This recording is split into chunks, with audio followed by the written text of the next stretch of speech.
Welcome to tonight's edition of Tomorrow's News Today. Tonight, we look at one of the world's worst neglected tropical diseases, onchocerciasis, or more commonly known as river blindness.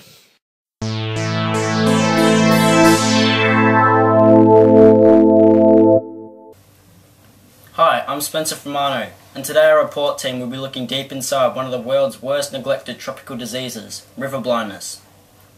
River blindness is an eye and skin disease caused by the filarial parasitic worm Onchocerca volvulus. This worm is transmitted to humans through the bite of a black fly. These flies breed in fast-flowing streams and rivers, increasing the risk of infection to individuals nearby. Within the human body, the adult female worm produces thousands of larvae worms, which migrate to the skin and the eye of the victim and are the cause of morbidity. River blindness is the second leading cause of preventable blindness in the world. The larvae worms migrate to the eye, where they die and cause a colossal immune response.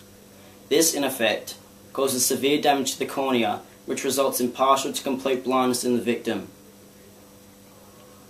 With the effects of river blindness affecting such an enormous amount of the population, public health initiatives, starting in 1974 with the Onchocerciasis Control Program, have incorporated a mix of vector control and treatment efforts.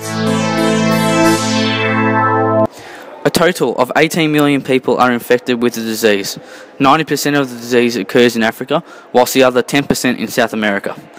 Of those infected, 6.5 million suffer from severe itching or dermatitis, and 270,000 are blind. The effects of river blindness include severe to partial blindness, depigmentation, and thickened skin. These are quite irritating and horrible symptoms to have, and is very unpleasant for the sufferer. Pictured here is a girl walking a man with a stick. This is a common sight in Africa, as the girl is leading the man, who has been infected with river blindness and is suffering from severe blindness, in the right direction. The positive outcome of all the research is that the numbers are dropping. The numbers of infection, blindness, low vision and skin disease has also dropped significantly, but we need to eradicate this disease completely.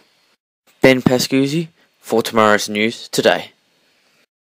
The main control methods include treatment with the drug ivermectin, surgical removal of the worms by nodulectomy, and larvicide spray in the endemic. Experts conclude that the disease can be eliminated by controlling the organism and at the same time killing the microfilarian via ivermectin treatment for 14 years, the lifetime of the adult worm in the body. We think that public health innovations need to be strengthened and expanded to continue being effective. They must also provide the support of a solid and lasting health infrastructure.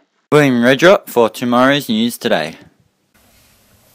Thanks guys for those facts.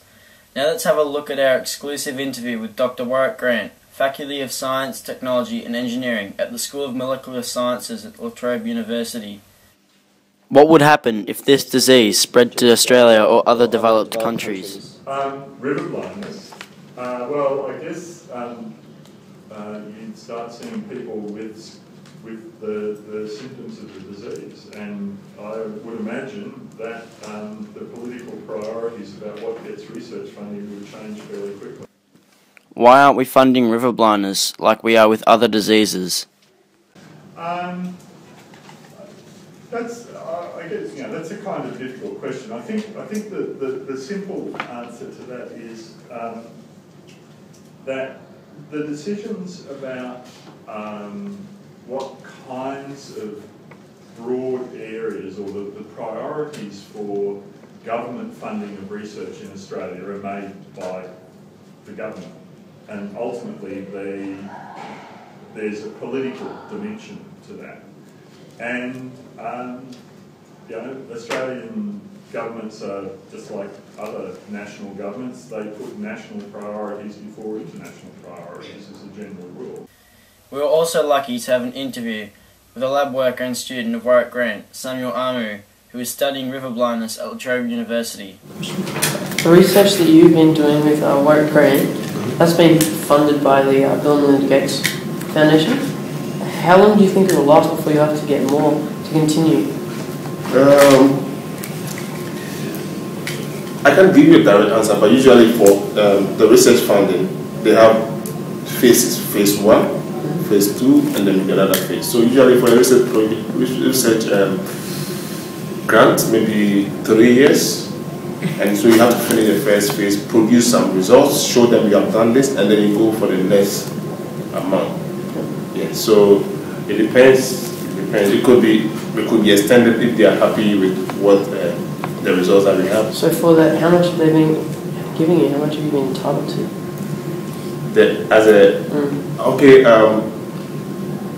Warwick Grant received $100,000 from the Bill Gates Foundation. Yeah. What's your opinion on cure or prevention? Like, which one do you think is more important? I think it's both. So you try and prevent it if by chance you get infected, and then you use chemotherapy or use chemicals. And that concludes tonight's special edition of Tomorrow's News Today on River Blindness. Please go to our website on River Blindness and like our Facebook page. Please donate to help cure this disease, and we'll see you tomorrow night. I'm Spencer from Ivanhoe for Tomorrow's News Today.